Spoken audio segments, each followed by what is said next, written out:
Hey guys, what's happening? Hi. What are you doing? Watching TV. Did you do your homework yet? No. Joanne Hutchins may look like your average mom when she's at home with her family, but inside the ring, she's anything but. Started boxing 1 year ago. Actually, I think it's a year to the month.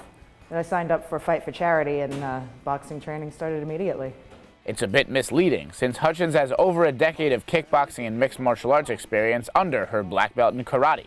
Dig them harder, come on. There you go. Back. When I moved from Queens out here to the island, I didn't know anybody. I signed my daughter up. She was 2.5 at the time, and I signed her up for a Tiger Cubs program at the local karate dojo. And as I sat there pregnant with my son, I looked and I watched all these women training, and I said I could do that. So when my son was born, 6 weeks later, I was on the mat. The rest is history. The 49-year-old mother of two founded her own charity, Moms Who Kick, in 2008 to raise money and awareness for breast cancer research. The mission behind Moms Who Kick is to promote physical fitness and proper nutrition in order to lead a healthy lifestyle. Avoid cancer if you possibly can, but if you end up being affected by it and you get it, it can help your recovery by keeping fit, eating properly, and exercising.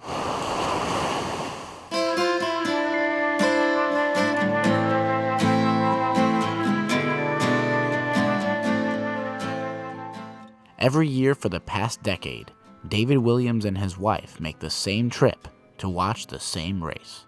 It's called the Spirit Rider Regatta, a sailboat race along the North Shore in memory of fallen firefighter Patrick O'Keefe. O'Keefe and Williams were both firefighters of Rescue 1, a specialized unit of the FDNY. His skills as a carpenter and working with different pieces of equipment was what led him to come to Rescue 1 because it's a specialized unit. O'Keefe, along with 10 Rescue 1 first responders, perished on September 11, 2001. This coin is in memory of the members of Rescue 1 that were killed on 9/11. Their names are engraved on the back. I carry this coin in my pocket, take it out for a walk, keep the boys in my mind, remember them for everything that they gave on 9/11. The O'Keefe family created the Patrick O'Keefe Foundation 10 years ago in memory of their late brother. O'Keefe's sister Noreen has organized the regatta every year since.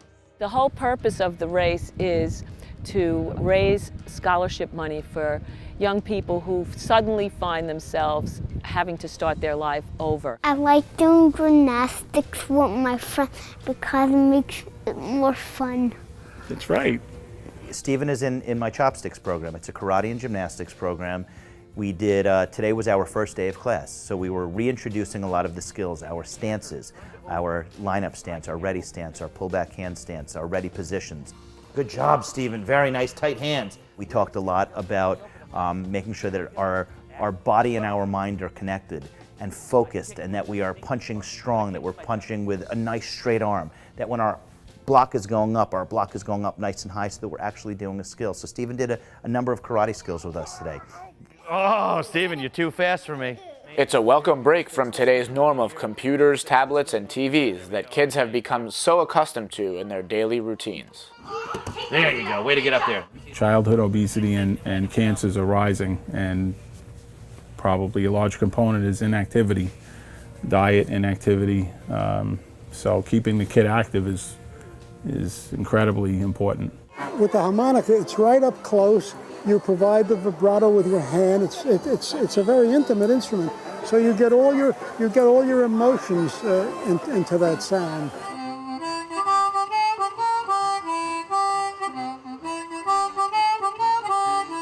John Savis is the club's band leader. He's played harmonica for well over 40 years. Harmonica is a very personal instrument. It is like the human voice.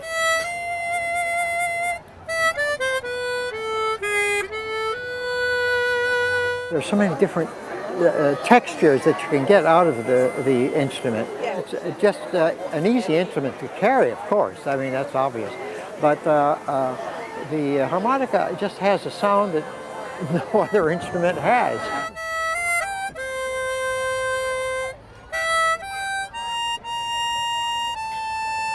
Levine founded a new type of training group, one that would have dogs teach people to be trainers. She called it Dogability.